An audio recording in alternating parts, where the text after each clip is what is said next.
A lot of people don't even know who Rav Fisher is, Rav Shlomo Fisher. Rav Shlomo Yaakov Fisher, his brother, was quite famous. They were very, very extremely different, right? And the story is like this. The story is that Rav Fisher's father, right, was living in Europe, and Rav Yosef Chaim Sonnenfeld asked him to come to Yerushalayim because he was a sharpshooter and it was dangerous, and they needed somebody who was a good sharpshooter. He didn't want to come because the education in Yerushalayim was not up to par, right? It was very weak at the time, the Yeshiva. And Rav Sonnenfeld promised him. He said, "If you come to Eretz Yisrael, Yerushalayim, I promise you, your children will be Talmidei Chacham." He had one son was Yisrael Yaakov Fisher, another son, I forgot his name, was a Rav, and the third son was Rav Shlomo Fisher. But in fact, Yerushalayim was attacked, and Rav Fisher's father saved the yishuv through his rifle.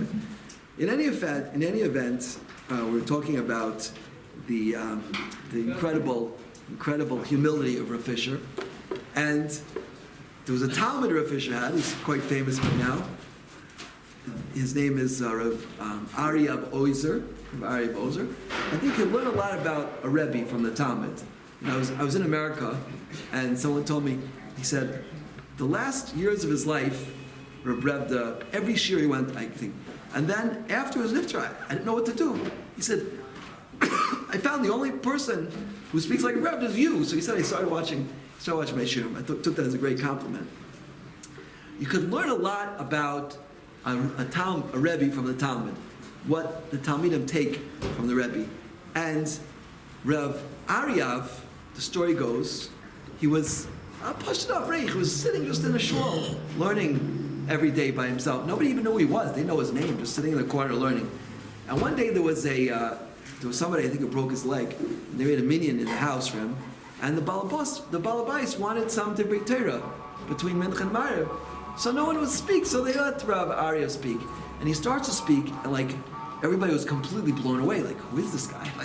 He's been sitting here for the past 10 years and nobody knew who he was. Yeah. And it wasn't too long before he was giving a shir every Shabbos Hanof, which is attended by 200-300 people, including Gedolei Rosh Yeshivas. And now he's the Rosh Yeshiva in Itri. But never once did he have half a minute to tell people, I'm a massive Talmid Chacham, I'm a Lamdan, I'm the biggest Talmid of Shlomo Fisher. Never even once. And that was the Midah, right? Rav Fisher, his Anava, right? Together with his incredible greatness.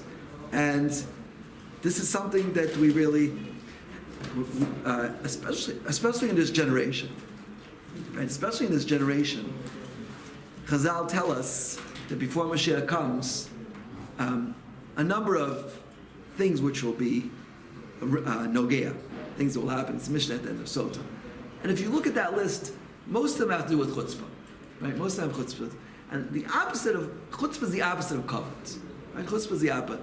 I think it's called the taga, bli taga. It's malchus bli taga. What? Malchus bli taga, right? Chutzpah. It's a malchus bli taga, right? Chutzpah. Who was it? Senator Clinton when she came to New York, Mrs. Clinton. So she said, I learned a new word this week. Chutzpah. Chutzpah. Right? Chutzpah. Right? It's a malchus bli taga, right? It has its place, believe me, it has its place. And I'll tell you something soon about Shlomo Fisher. He was very good at putting me in place very nicely. But kavod, right? Kavod, that's something not so pasha. Not so pasha. What is real kavod? And the greatest kavod, we said, is just not to get involved in kavod, right? As Rav David Cohen from the Rosh Yeshiva in Hebron told me once, I asked him, is the Rav afraid of bizyonos? He said, I'm not afraid of bizyonos, but I'm afraid of kavod. Chavetz Chaim says that kavod is the one thing we could take away from Olam Haba, because it's a spiritual honor. Last, I think 2 or 3 Hanukkahs ago, I was watching a certain clip, and there was a guy who ate 613 sufganiyot, he made the world record. Why would you want to do that? But I guess to be famous, that's what people do, right? But after one, I already want to vomit. I stopped, Baruch Hashem, stopped eating them. But you can only have so much Olam Hazeh, because it's limited to pleasure. But kavod is already, said the Chavetz Chaim, is already touching an Olam Haba, and therefore it could take away from Olam Haba. So you have to be very careful with it. Al kol panim, Bezrat Hashem, we'll speak more about Shlomo Fisher. Ken Yotzon.